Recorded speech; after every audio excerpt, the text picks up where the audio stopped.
Some folks say home is where you hang your hat, but I reckon home is where someone waits for you to come back.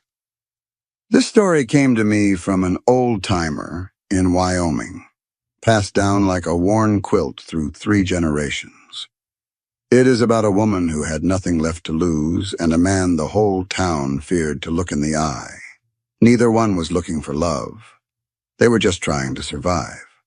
But sometimes, the good Lord has plans we cannot see coming.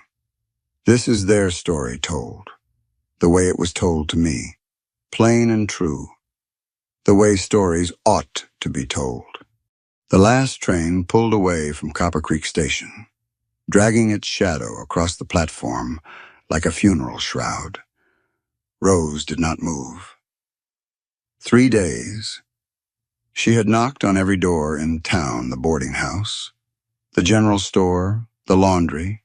Nobody was hiring a woman alone, especially one with no kin and no references. The landlady had made that clear this morning, along with something else. Stay away from that Callahan fellow. He's the one nobody looks in the eye. $47. 2 years of saving, gone to a swindler named Hector Finch. Her hands were shaking. She pressed them flat against her skirt, felt the letter crumple beneath her fingers. Then she heard it, boot heels on wood, slow, deliberate. The men at the water trough stopped talking. The old fellow on the porch backed inside without a word. Rose lifted her head. A man emerged from the saloon, leading a saddled chestnut horse, tall, eyes the color of Winter Creek water, and just as cold. The whole street held its breath. She stood up. If this story reminds you of someone who kept going when the road got hard, drop a comment and tell me where you are watching from today. As my grandmother used to say, shared stories warm the heart twice. Yeah. Rose stepped into his path before she could think better of it. The chestnut horse snorted, tossing its head. The man's hand moved to the reins, steadying the animal. But his eyes never left her face. Up close, she could see the stubble on his jaw, a white scar cutting through his left eyebrow, deep lines carved around his mouth. "Mister." Her voice came out steadier than she expected. The 2 men at the water trough had not moved. She could feel their stares on her back. "I ain't asking for charity," she said. "I'm offering a deal." He did not answer, just looked at her the way a man looks at a stray dog blocking the road, deciding whether to go around or wait it out. Rose lifted her chin. "I can cook, I can clean, I can mend clothes good as any woman in this town." She swallowed. "Reckon that's worth a roof, ain't it?" Still nothing. The horse shifted its weight, leather creaking. "You don't know me," he said finally. His voice was low, rough, like gravel dragged over wood. "No, sir. I don't." Rose kept her hands at her sides, though they wanted to shake. "But I know I ain't got nowhere else to go, and seems to me you ain't in no hurry to stay here neither." Something flickered in those cold eyes. Not warmth, nothing close to that, but something. He looked past her toward the boarding house where Mrs. Henley was watching from behind the curtain, then back to Rose. His gaze dropped to her hands and the calluses, the scar across her right knuckle from a loom accident 3 years back, the nails cut short and rough, working hands, hands that knew labor. "There's a meal house across the street," he said. "I'll buy you supper. You tell me your story." He paused. "Then we'll see." He walked toward the small building without looking back. Rose stood there for a moment, her heart hammering against her ribs. The men at the water trough were staring openly now. Mrs. Henley's curtain had dropped back into place. She picked up her valise. The meal house smelled of bacon grease and boiled beans, 4 wooden tables, a counter at the back, flies buzzing against the window glass. Rose followed the man called Callahan to a corner booth, away from the light. He ordered 2 bowls of navy bean soup without asking what she wanted. She did not complain. When the food came in brown stoneware bowls with dented tin spoons, Rose waited. She watched him pick up his spoon first. Only then did she reach for her own. He noticed, said nothing. "Name's Bo," he said between bites. "Bo Callahan." Rose Whitmore. Whitmore, he repeated the name slowly. "That your married name was—" Rose tasted the soup, salt and pork fat, and soft beans. Her stomach clenched with hunger. "Thomas passed 2 years back. Typhoid took him." Bo grunted, kept eating. "We worked the mills together," Rose continued. "Lowell, Massachusetts, 12-hour shifts, 6 days a week." She set down her spoon. "He was a good man. Didn't deserve what took him. Most folks don't." She told him the rest. The advertisement in the Boston paper. The letters from Hector Finch, each one warmer than the last. The $47, 2 years of savings, skipped meals, shoes mended until the soles wore through. "Got here 3 days ago," she said. "Finch never showed. Checked with the telegraph office. No such man registered in Denver." Her hands lay flat on the table, palms down.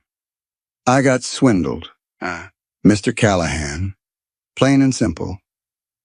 Bo mopped the last of his soup with a piece of bread. His eyes moved to her hands again, the calluses, the scars. "You got kin back east.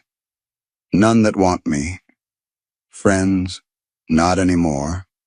He chewed, swallowed, set down his bread. "Place I got is 2 hours out," he said. "Cabin my ma built with my pa before I was born. She passed 2 years ago. I been there alone since—" Rose waited. Her pulse beat hard in her throat. "It ain't much. 1 room, a loft, a well out back." He met her eyes. "I ain't looking for a wife. Not the way you mean, but I could use someone to keep house, cook, tend what my ma left behind. And in return, roof over your head, food in your belly, my name. If you need it to keep folks from asking questions." Rose's mouth went dry. "Why? You don't know me from Adam." Bo was quiet for a long moment. The noise of the meal house filled the silence, clattering dishes, low voices, a chair scraping the floor. "My ma came out here the same way you did," he said finally. "Answered an ad in a newspaper. Traveled 1,500 miles to marry a man she'd never met." He pushed his empty bowl aside. "She used to say the West ain't kind to folks who don't help each other." He stood, dropped coins on the table. "We leave in an hour. Get your things." Rose watched him walk out into the fading light. Her hands were trembling again. She pressed them flat against the table until they stopped. She had not asked why the whole town was afraid of him, and he had not offered to tell her. The trail wound through yellow hills under a sky so wide it hurt to look at. Rose sat behind Bo on the chestnut horse, her hands gripping the back of the saddle, her valise tied to the saddlebags. The leather creaked with every step. The horse's muscles shifted beneath her, a rhythm she was not used to. Her thighs ached. Her back ached. The sun pressed down on her shoulders like a hot iron. 2 hours. Neither of them spoke. The only sounds were the horse's hooves on packed earth, the whisper of wind through dry grass, and somewhere far off, the cry of a hawk circling. Rose watched Bo's back, the set of his shoulders. The way he held the reins loose but steady, he did not turn around, did not check if she was still there, just rode. The land stretched out in every direction, no fences, no roads, no houses, just grass and sky and the blue line of mountains in the distance. Rose had never seen so much empty space in her life. In Lowell, you could not walk 10 feet without bumping into someone. Here, a person could disappear and never be found. The thought settled in her stomach like a cold stone. They crested a ridge, and Bo pulled the horse to a stop. Below them, tucked into a fold of the valley, sat a cabin. It was smaller than Rose had imagined. Gray pine boards, weathered silver by years of sun and wind. A roof of wooden shakes, patched in places with newer timber. One window facing east, the glass clouded with dust. A porch running along the front, the boards sagging slightly in the middle. But behind it, a creek ran clear and bright over a bed of smooth stones. Willow trees lined the banks, their branches trailing in the water. The sound reached her even from here, a soft, constant murmur. Bo nudged the horse forward without a word. They rode down the slope and stopped in front of the porch. Bo dismounted, then held the horse steady while Rose climbed down. Her legs nearly buckled when her boots hit the ground. She grabbed the saddle to steady herself. Bo led the horse to a small corral behind the cabin. Rose stood alone in front of the door, her valise in her hand, looking at the place that was supposed to be her home. The door was not locked. It swung open at her touch, hinges groaning. Inside, dust hung in the air, caught in the slant of light from the window. Rose stepped over the threshold. Her boots left prints on the floor. One room, a cast-iron cook-stove in the corner, cold and black. A table with 2 chairs, one of them pushed back as if someone had just stood up. A bed against the far wall, covered with a patchwork quilt in faded indigo and rust red. The stitches were small and even the work of someone who knew what they were doing. A rocking chair sat beside a Franklin stove, angled toward the window. A basket of mending rested beside it, a needle still threaded, stuck into a half-finished patch.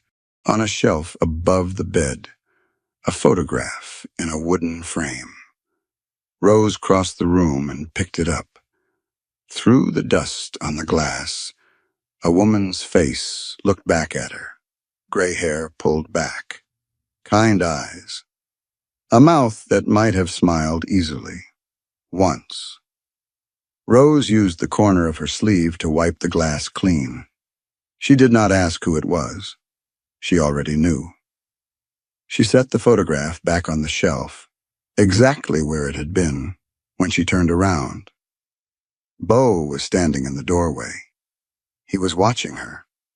His face was unreadable. "It's a good house," Rose said. "Solid. Ma built most of it." His voice was quiet. Pa helped, but she was the one knew where everything should go. Rose looked at the quilt on the bed, at the careful stitches. She had good hands. "Yeah." Bo's jaw tightened. "She did." Silence filled the space between them. The creek murmured outside. A fly buzzed against the window glass. "There's a well out back," Bo said finally. Privy's past the oak tree. He stepped back from the doorway. "I'll be on the porch if you need anything." "Mr. Bo?" He cut her off. "Just Bo," Rose nodded. "Bo, thank you." He was already turning away. "Don't thank me yet, ma'am. Winter out here ain't kind." She heard his boots on the porch boards. Then the creak of a chair as he sat down. Rose stood alone in the cabin. The dust settled around her. The afternoon light was fading. turning gold, then orange, then gray. She found a tin basin under the table, a water bucket beside the door. She pumped water from the well, carried it back inside, began to wipe down the surfaces, the table, the chairs, the cook stove. Her hands moved without thinking, the way they had moved for 12 years in the mill. Work was something she understood. The mending basket she did not touch. The rocking chair she left where it was, that night. Beau slept on the porch in an old wooden chair, a blanket pulled over his shoulders. Rose lay on the bed, the quilt pulled up to her chin. It smelled of lavender and dust, and something else, something that might have been a woman's perfume. Long faded. The creek sang outside the window. The stars were brighter than any she had ever seen. She did not sleep. Sometime in the small hours, she heard Beau get up, heard his footsteps cross the porch, heard him stop at the door. He stood there for a long moment. Then he walked away. Rose stared at the ceiling. The photograph on the shelf caught the moonlight, the woman's face pale and watching. She wondered how long Eliza May Callahan had been dead, and she wondered what had happened to the man who built this cabin with her, the man Beau had not mentioned once. The first month passed in silence and small gestures. Rose learned the rhythm of the cabin, the creak of the floorboards in the cold morning, the way the light moved across the room as the day turned, the sound of Beau's boots on the porch before the dawn. She learned when to speak and when to stay quiet. Mostly, she stayed quiet. They talked maybe 10 sentences a day, sometimes fewer, but on a morning in early July, Beau appeared in the cabin doorway while Rose was washing the breakfast dishes. "Come with me," he said. She dried her hands on her apron and followed. He led her around the back of the cabin, past the well, to where the meadow sloped down toward Willow Creek.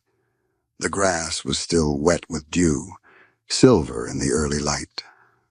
Her boots left dark trails as she walked. Beau stopped at a patch of mud near the water's edge. He crouched, pointed. "See that?" Rose knelt beside him.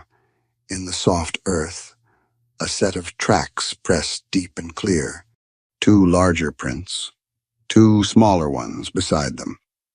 The edges were sharp, the mud still damp.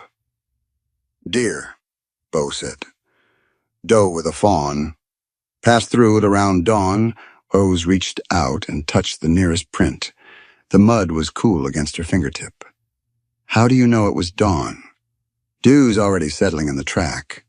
Means it was made before the sun hit this spot." He stood, brushed his hands on his trousers. "You learn to read the land out here.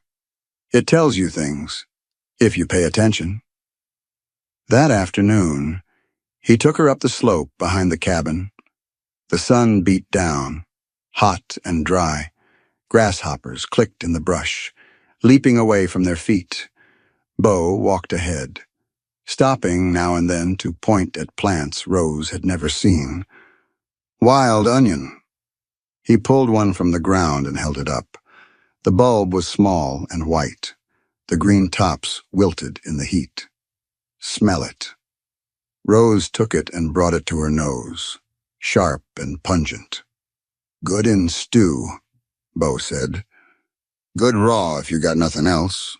He moved on, pointed to a low bush covered in dark purple berries. "Serviceberry, ripe now. Pick as many as you can carry." Rose plucked one and bit into it, sweet and soft, with tiny seeds that crunched between her teeth. "And this?" Beau crouched beside a plant with thick, fleshy roots and pale pink flowers. "Bitter root. Peel the outer layer. Boil what's left. Tastes like nothing much." but it'll keep you alive when the snow comes. Rose repeated the names in her head. Wild onion, serviceberry, bitterroot. She did not ask him to repeat himself. They climbed higher.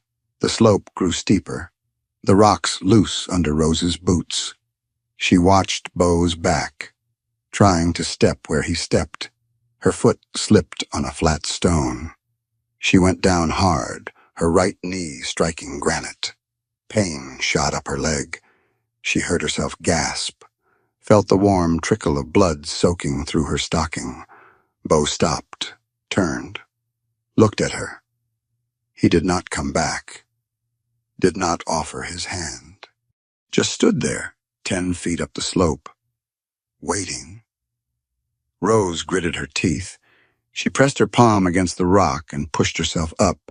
Her knee throbbed. Blood ran down her shin into her boot. She took one step, then another. Her jaw was tight, her eyes stinging, but she kept moving. Beau nodded once, turned, kept walking. By the time they reached the ridge, Rose's leg was stiff and aching, but she had not complained, had not asked to stop. When Beau finally paused at the top, overlooking the valley, he looked at her differently than he had before. "You'll do," he said. That night, they sat on the porch as the sky turned orange and purple over the mountains. Rose had wrapped her knee with a strip of clean cloth. The bleeding had stopped. The pain had faded to a dull throb. Beau sat in his chair, whittling a piece of pine. The shavings curled at his feet. "That creek," Rose said, nodding toward the water. "It got a name, Willow Creek." He did not look up from his work. "Runs all the way down from the mountains. Feeds into the Powder River about 30 miles south." "Your ma name it?" "Nah. It had the name before she got here. Before anyone got here, I reckon." He was quiet for a moment. "She used to sit right where you're sitting, every evening, after supper." Said the sound of the water helped her think. Rose listened. The creek murmured over its stones, steady and low, as understood what his mother had meant. "Beau, what happened to your pa?" His hands stopped moving. The knife hovered over the wood. His shoulders stiffened. The silence stretched out between them. The creek kept singing. A night bird called somewhere in the darkness. "That," Beau said finally, "is a story for another night." He stood up and walked off the porch, disappearing into the shadows beyond the cabin. Rose sat alone, listening to the water. The stars came out, one by one, scattered across the black sky like spilled salt. She looked at the empty chair beside her. She was beginning to understand that this place held more than dust and memories. It held secrets, and Beau Callahan was not ready to share them. Rose found the sewing box on the third shelf of the corner cupboard, behind a stack of yellowed newspapers and a tin of rusted nails. The wood was dark walnut, worn smooth at the edges from years of handling. She lifted the lid. Inside, spools of thread lay nested in their compartments indigo blue, madder red, cream white, forest green. The needles were tucked into a strip of wool felt, still sharp. A thimble sat in the corner, dented but whole. She carried the box to the table and set it down carefully. That evening, when Beau came in from mending the corral fence, she pointed at it. "Found this in the cupboard. Would you mind if I used it?" Beau looked at the box. His jaw tightened. For a moment, Rose thought she'd made a mistake. "She'd want someone to use it," he said finally. "Better than letting it sit there turning to nothing." He walked past her to the wash basin without another word. Rose spent the next 3 evenings working on a tablecloth. She used the cream thread first, laying down a base of simple stitches, then added yellow flowers along the border wild daisies, the kind that grew in the meadow behind the cabin. Her stitches were not as fine as the ones she had seen on the quilt, but they were even. They held. When she spread the finished cloth across the table, Beau did not comment. But that night, he sat down to eat without hesitation. His plate centered on the embroidered fabric. His eyes moved across the yellow flowers once. Then he picked up his fork and started eating. Rose said nothing, but something loosened in her chest. The next morning, Beau left before dawn with his rifle. Rose heard the door close, heard his boots on the porch, heard the horse moving off toward the tree line. She made coffee, swept the floor, checked the sourdough starter she had begun the week before. By noon, she had baked 2 loaves of cornbread in the cast-iron Dutch oven. The smell filled the cabin cornmeal, rendered pork fat, the faint sweetness of molasses. She set the loaves on the table to cool and went outside to pull wild onions from the patch near the creek. Beau returned in the late afternoon with a rabbit slung over his shoulder. He stopped in the doorway. Rose was standing at the stove, her back to him, stirring the rabbit stew she had started an hour before. She heard him enter, but did not turn around. The smell of the cornbread had layered with the stew now meat and onion, and something deeper, something that made the cabin feel different than it had before. When she finally turned, Beau was still standing just inside the door. His eyes were closed. His chest rose and fell slowly. He opened his eyes and looked at her. "Smells like my ma's cooking," he said. His voice was rough. Rose wiped her hands on her apron. "I found her recipe book in the cupboard. Hope you don't mind." "I don't mind." They ate in silence. Theo finished his bowl, then reached for a second piece of cornbread without asking. Rose watched him tear it in half, drag it through the stew juice, bring it to his mouth. "This ain't half bad," he said. Perseus pressed her lips together to keep from smiling. "High praise. Don't let it go to your head." She stood to clear the dishes. "There's more where that came from." "I noticed. After supper." They sat on the porch as the sky turned violet. The air had cooled. Carrying the smell of pine and creek water, Rose pulled her shawl tighter around her shoulders. "Thomas used to say I cooked better than his mama," she said. The words came out before she could stop them. "I think he was lying, but it was a kind lie." Beau did not respond right away. He was looking out at the meadow, his hands loose on his knees. "How long were you married?" 2 years. Would have been 3 that October. Rose watched a hawk circling far above the tree line. "He was a good man, quiet, like you, worked hard, didn't complain." She paused. "He deserved better than what he got. Most folks do." The silence stretched between them. Rose realized she had been holding her breath. She let it out slowly. "Your ma," she said.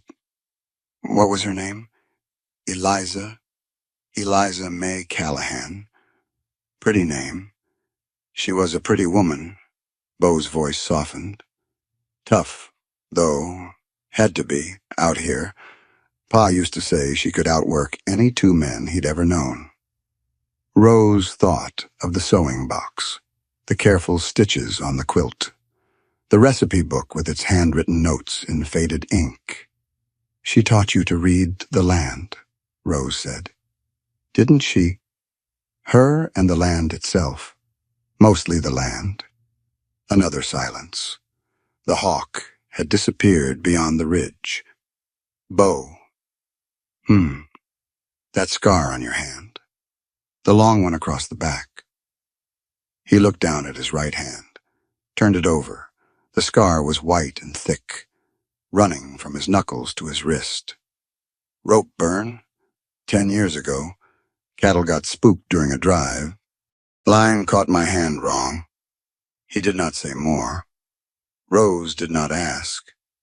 But later that night, lying in the dark with the sound of the creek through the window, she noticed something she had not noticed before.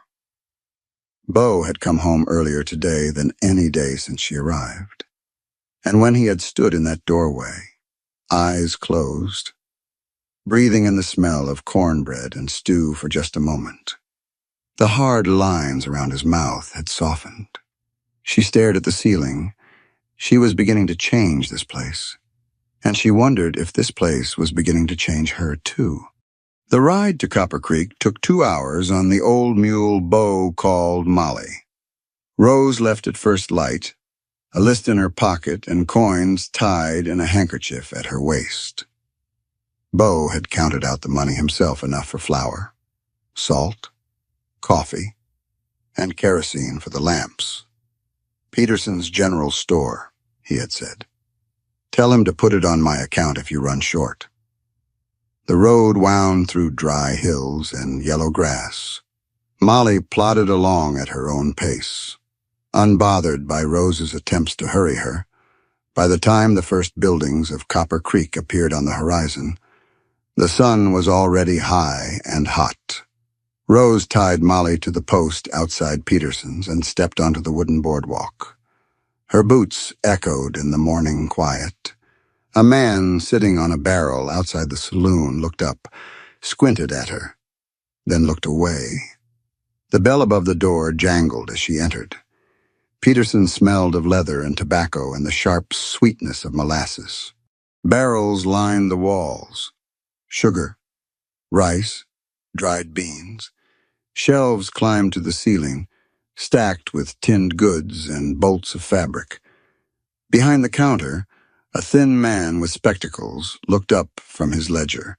2 women stood near the pickle barrel, their heads bent close together. At the sound of the bell, and they stopped talking. Their eyes moved to Rose, then to each other, then away. Rose walked to the flower shelf. She could feel their stares on her back as she examined the sacks. 5 pounds, 10 pounds, 20. She reached for the 5-pound bag, turned it over to check for weevil holes.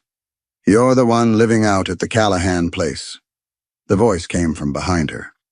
Rose turned.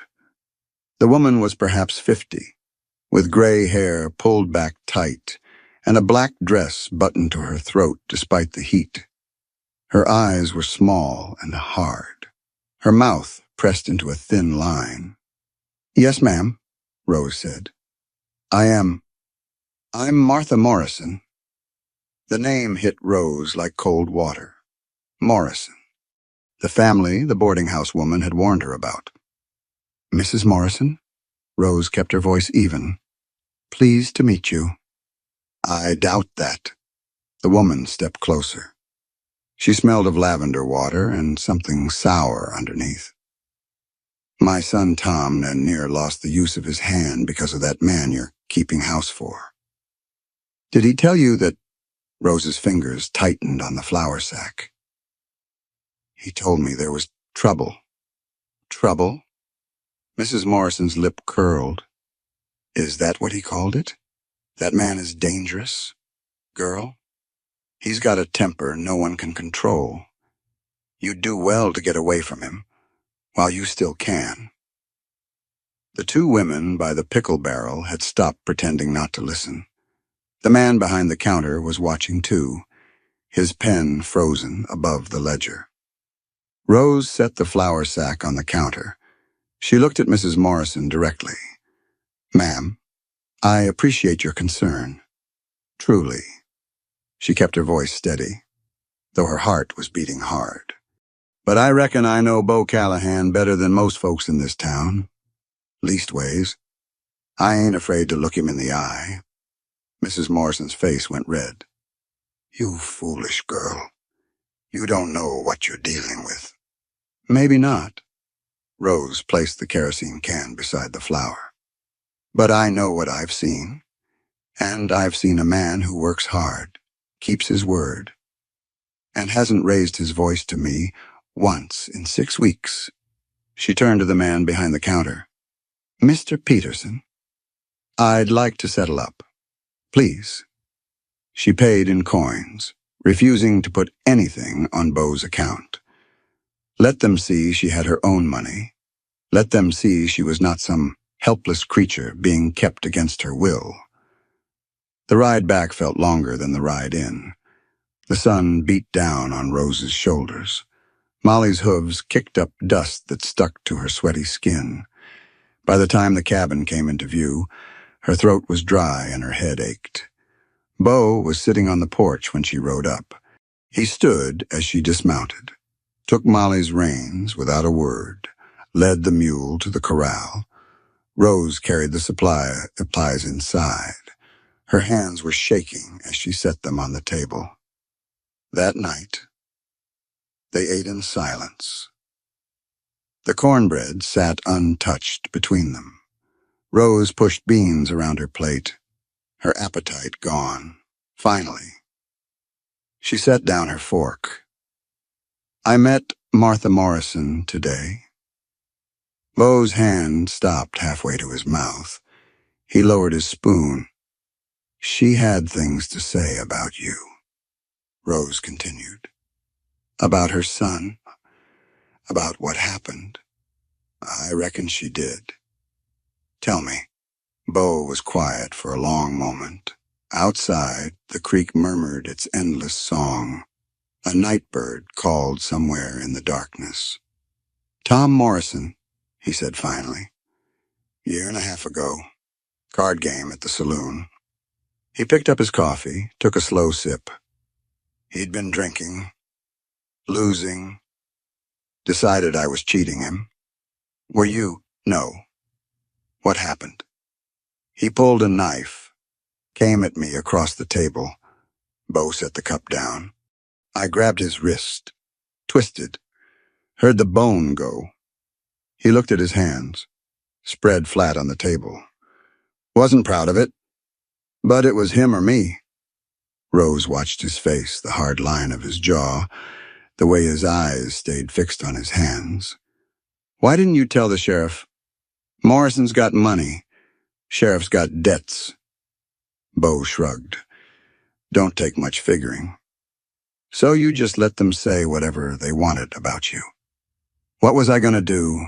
Stand in the street and argue with every fool who believed the Morrison version? He shook his head. Wasn't worth the trouble. Rose reached across the table. Her fingers brushed the back of his hand just for a moment, light as a breath. I believe you, she said. Beau looked up. His eyes searched her face. Just like that. I worked 12 years in a mill full of liars. Beau, I know what a man looks like when he's telling the truth. He stared at her for a long moment. Then something shifted in his face, not softening. Not exactly. But the wall behind his eyes seemed to thin. You're a strange woman. Rose Whitmore. I've been called worse. The corner of his mouth twitched.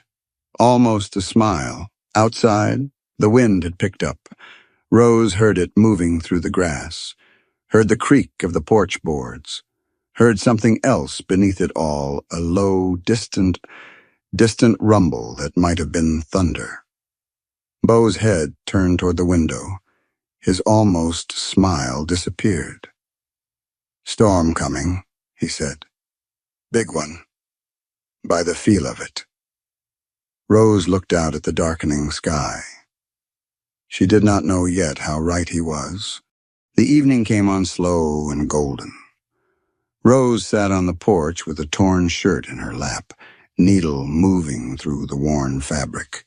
Beau was beside her in the other chair, a whetstone in one hand, his hunting knife in the other. The scrape of steel against stone filled the silence between them, steady, rhythmic. Their shoulders were close, not touching, but near enough that Rose could feel the warmth of him through her sleeve. Neither spoke. The sky turned orange, then purple, then the deep blue that came just before the stars. The creek sang behind the cabin. Somewhere in the meadow, a nightjar called its evening song. Rose tied off her thread and bit it clean. Done. Beau glanced at the mended shirt, nodded once, went back to his knife. She did not move to go inside. Neither did he. They sat until the stars came out, scattered across the black sky like salt spilled on a dark table. The air cooled. Rose pulled her shawl tighter. Beau set down his knife and whetstone, rested his hands on his knees. "Good night," Rose said finally. "Night." She went inside, but before she closed the door, she looked back. Beau was still sitting there, looking out at the darkness, the starlight catching the lines of his face. The next morning, Rose woke to an empty cabin. She found Beau on the porch, standing at the railing, his coffee untouched on the rail beside him. Steam rose in the cool air. "What is it?" He did not answer immediately. Rose stepped out beside him. Pulling her shawl tight against the morning chill, she followed his gaze. The sky to the north was wrong. Clouds piled high above the mountains, not the white clouds of summer storms, but something darker, heavy, the color of wet slate, bruised and swollen. "Been dry 6 weeks," Beau said. His voice was flat. "Ground's baked hard as stone. Mountain's been holding the snowmelt back." Rose watched a flock of red-winged blackbirds rise from the meadow, wheeling east in a dark wave. More birds followed, then more. The sky filled with them, all moving the same direction. "When that water comes down," Beau continued, "it won't soak in. It'll run. Fast. Below them, in the valley, Rose could see dark shapes moving through the yellow grass. Buffalo, a small herd, maybe 15 head, plodding steadily toward higher ground. "The animals know," she said. "They always know first." Beau turned from the railing. He walked past her into the cabin, emerged a moment later with his saddlebags. Rose watched him cross to the corral, watched him throw the blanket over the chestnut's back, watched him cinch the saddle tight. "Where are you going?" "Town." Rose's stomach dropped. "Beau." "They're sitting right in a V path." He pulled the cinch strap, checked it. "Creek runs straight through Main Street. When that water hits, it'll take everything with it." "They won't listen to you." "Probably not." He swung up into the saddle. The chestnut danced sideways, sensing something in the air. Beau steadied it with his knees. Rose walked to the corral fence. Her hands gripped the rough wood until splinters bit into her palms. "Then why go after everything they said about you, after what that Morrison woman—" "Because it's the right thing." His voice was steady. "That's all." Rose stared up at him. The morning light was behind him, casting his face in shadow. She could not read his expression. "Beau." He looked down at her. "Do you have to come back?" The question hung in the air between them. Rose heard it differently than she had meant it, heard what she was really asking. Beau was quiet for a long moment. The wind picked up, carrying the smell of rain that had not fallen in 6 weeks. Then something shifted in his eyes. The coldness that she had seen that first day at the train station, the wall he kept between himself and the world, it thinned. "Yes," he said. "I got a reason to." He reached down, pulled the Colt from his holster, held it out to her. "You know how to use this." Rose took the gun. The metal was warm from his body, heavy in her hands. "In case I'm late," he said. She wanted to say something. Something that would make him understand. But the words stuck in her throat. Bo turned the horse toward the road. Then he stopped, looked back. Rose stood at the fence, the gun in her hands, the wind pulling at her hair. He nodded once. She nodded back. Then he kicked the chestnut into a gallop and disappeared over the ridge in a cloud of dust. Rose stood there long after he vanished. The wind grew stronger, carrying the smell of rain and something else, something metallic and cold. She walked back to the porch, sat down in Bo's chair. The wood was still warm from where he had been sitting the night before. She laid the Colt across her lap and waited. The clouds rolled closer. The birds had all gone silent. Even the creek seemed to hold its breath. Then she saw it, in the far distance, where the mountains met the sky. A wall of darkness was moving down the valley. Not clouds, not shadow. Water. A churning brown wave, carrying trees and debris, rolling toward the valley below like the hand of something ancient and angry. Rose stood up. The town was directly in its path, and Bo was riding straight toward it. Bo rode into Copper Creek at a hard gallop. Main Street was quiet, a few folks on the boardwalk. A wagon parked outside Peterson's, the saloon doors swinging in the rising wind. Nobody looked up until he pulled his horse to a skidding stop in front of the sheriff's office. "Flood coming." His voice cracked across the street. "Get to high ground." Now, heads turned, faces stared. Nobody moved. Sheriff Burroughs stepped out of his office, one hand resting on his gun belt. He was a heavy man, red-faced, with a mustache that needed trimming. "Callahan, you got some nerve showing your face here. Listen to me." Bo swung down from the saddle. "Willow Creek's coming down. Big. The whole valley's going to be underwater inside an hour. Flood." Burroughs laughed. "It ain't rained in 6 weeks. That's the problem. Mountain's been holding the snowmelt. When it breaks, the sheriff shook his head. "You're crazy, Callahan. Always were." The ground trembled. Bo felt it through his boots, a deep, rhythmic shudder, like the heartbeat of something enormous waking up. The horse behind him whinnied and pulled at the reins. "You feel that?" Bo pointed toward the north end of town. "That's the water, coming down through the canyon." People were gathering now, stepping out of stores, off porches, the 2 women from Peterson's, the old man from the saloon, Tom Morrison, his left wrist still wrapped in a canvas brace, standing in the doorway of the feed store. They all stared at Bo. Nobody moved. Then the sound came, a roar, low at first, like distant thunder that would not stop. It grew louder, deeper. The boards under their feet began to shake. Bo did not wait for permission.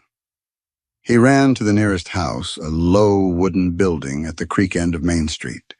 He hammered on the door with his fist. "Get out. Get to the church now." The door opened. A woman with a baby on her hip stared at him, eyes wide.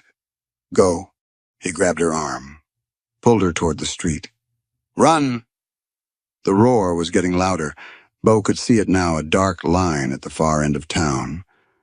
Moving fast, water, brown and churning, carrying branches and debris, rolling toward them like something alive. People finally started to move. Screams, running feet. The crash of doors slamming open, Bo went from house to house, pounding, shouting, dragging people out when they moved too slow. An old man who could barely walk, a boy who had frozen in terror, a woman who kept trying to go back for her cat. The water hit the first buildings while Bo was still in the street. It came up to his knees, then his waist, cold, shockingly cold. The current grabbed at his legs. Trying to pull him down, he braced himself against a hitching post. Watched the brown tide sweep past. A scream cut through the noise. Bo turned. 30 feet away, clinging to a porch rail, a child was struggling against the water. Small, maybe 5 years old. A boy with yellow hair plastered to his head. Bo pushed off from the post. The current slammed into him. Trying to spin him around, he fought it. 1 step. 2. The water was up to his chest now, pressing against him like a giant hand. The boy's grip was slipping. Bo lunged. His hand closed around the child's wrist just as the small fingers let go. He pulled the boy against his chest. Felt the thin arms wrap around his neck. "I got you." The words came out hoarse. "Hold on." He looked around. The church was on higher ground. 50 yards away, between him and the church. The water churned with debris, broken boards. A spinning chair. Something dark that might have been a dead calf. On the roof of the nearest house, people were gathering. He could see Mrs. Morrison up there, her face white, her mouth open. Bo waded toward the house. Each step was a battle. The water pushed and pulled, trying to tear the boy from his arms. His boots slipped on the mud beneath. Twice he nearly went down. He reached the house. The water was up to his shoulders now. "Take him." He lifted the boy over his head. Hands reached down from the roof, Mrs. Morrison's hands, and pulled the child up. The current caught Bo sideways. His feet went out from under him. He went under, swallowed water, came up choking. His hand found a window frame. He held on. The water kept rising. For 2 hours. Bo moved through the flood, wading, swimming, pulling people from windows and porches. His hands bled from the rope he used to haul a family onto the general store roof. His shoulders burned from lifting, his legs cramped in the cold water. He found Tom Morrison trapped in the feed store, water up to his chin, his braced wrist tangled on a nail. Bo kicked the door open, cut the brace free with his knife, dragged the man out without a word. Tom stared at him, said nothing, let himself be pulled to safety. When the water finally began to recede, the sun was low behind the mountains. Main Street was a river of mud and debris. Houses tilted on their foundations. The saloon had lost its front wall. But everyone was accounted for. Everyone was alive. Bo sat on the steps of the Methodist church, his clothes soaked through, his hands wrapped in strips torn from his own shirt. Blood had soaked through the bandages already. He did not care. He was too tired to care. Mrs. Morrison walked toward him. Her grandson clung to her hand, wrapped in someone's coat, shivering but whole. She stopped in front of Bo. Her mouth opened, closed, opened again. "You saved my grandbaby." Bo looked at his ruined hands. "Just did what needed doing, ma'am. I was wrong about you." He did not look up. "Don't matter none. It matters to me." Bo finally raised his eyes. Mrs. Morrison's face was streaked with mud and tears. Behind her, the people of Copper Creek stood in clusters, watching him. Tom Morrison was among them. His arm free of the brace now, his face unreadable. Nobody called him a killer. Nobody looked away, but all Bo could think about was Rose, alone at the cabin, waiting for him to come home. He tried to stand. His legs gave out. He sat back down hard on the church steps. Someone brought him water. Someone else brought a blanket. Voices swirled around him, but he could not make out the words. The sun went down. The stars came out. And still Bo sat there, too exhausted to move, staring at the road that led back to the ridge, back to her. Bo rode through the night. The road was washed out in places, thick with mud and debris. He had to go around twice, picking his way through unfamiliar ground in the darkness. The chestnut was exhausted, foam flecking its neck, but it kept moving, one step at a time. The moon rose over the mountains, casting silver light across the wet grass. The flood had not reached this high. The land looked the same as it always had: yellow meadows, dark pines, the ridgeline cutting against the stars. He came around the last bend as the sky was turning pink. The cabin stood where it had always stood. Smoke rose from the chimney. The window glowed with lamplight. Rose was on the porch. She did not run to him. She stood with a tin cup in her hands, steam rising in the cool morning air, and watched him ride in. Her hair was loose around her shoulders. She was wearing the blue calico dress she had made from an old bolt of fabric they had found in the cupboard. Bo dismounted. His legs nearly buckled. He caught himself on the saddle, waited until the world stopped spinning. Rose walked down the steps. She took the reins from his hands. "I'll see to the horse," she said. "You go inside." He wanted to argue, wanted to tell her he could do it himself. But his hands were shaking, and his eyes burned, and the words would not come. He let her lead him to the porch.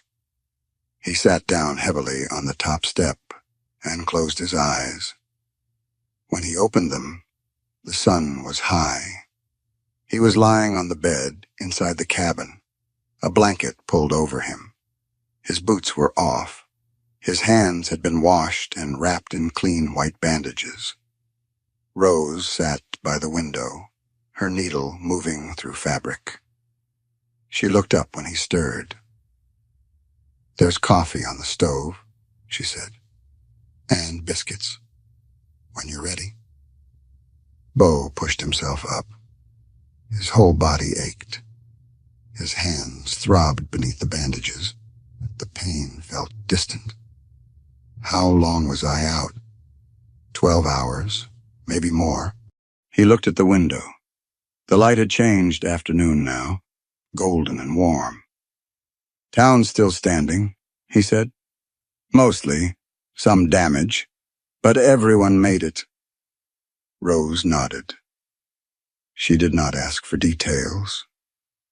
"You should rest more." "I've rested enough."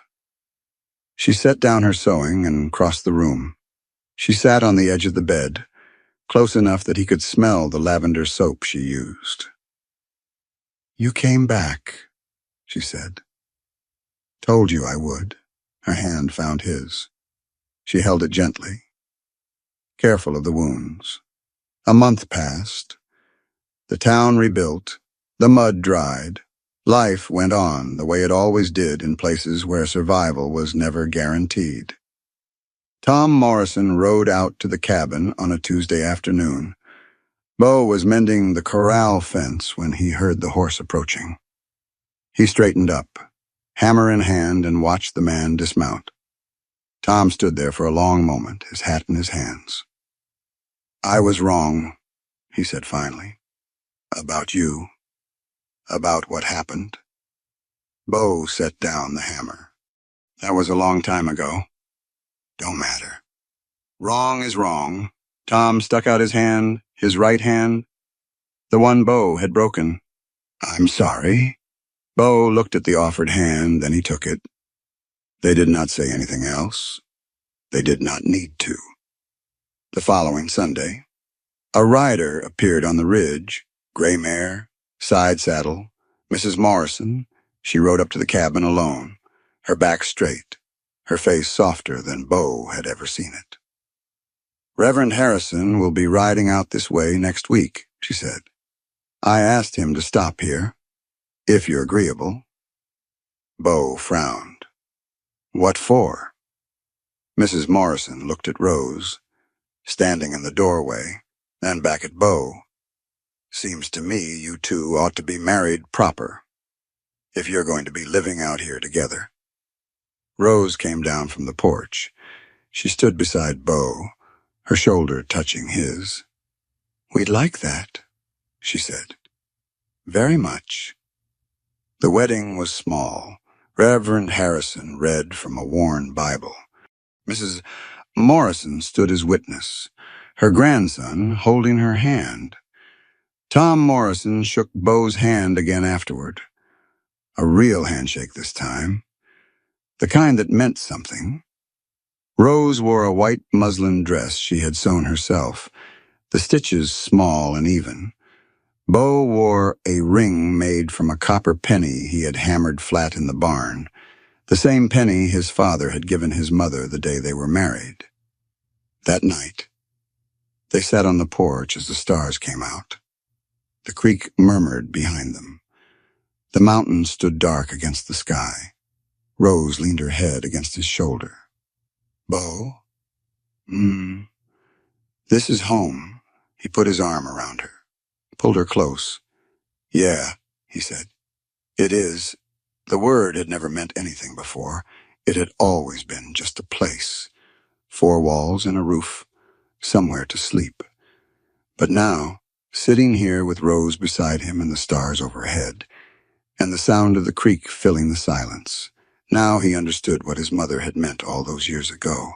Home was not a place. Home was where someone waited for you to come back. There is a quiet that comes after a story like this one. Not the kind that needs filling. The kind that sits with you, the way an old friend might sit on a porch at evening, asking nothing, offering nothing but presence.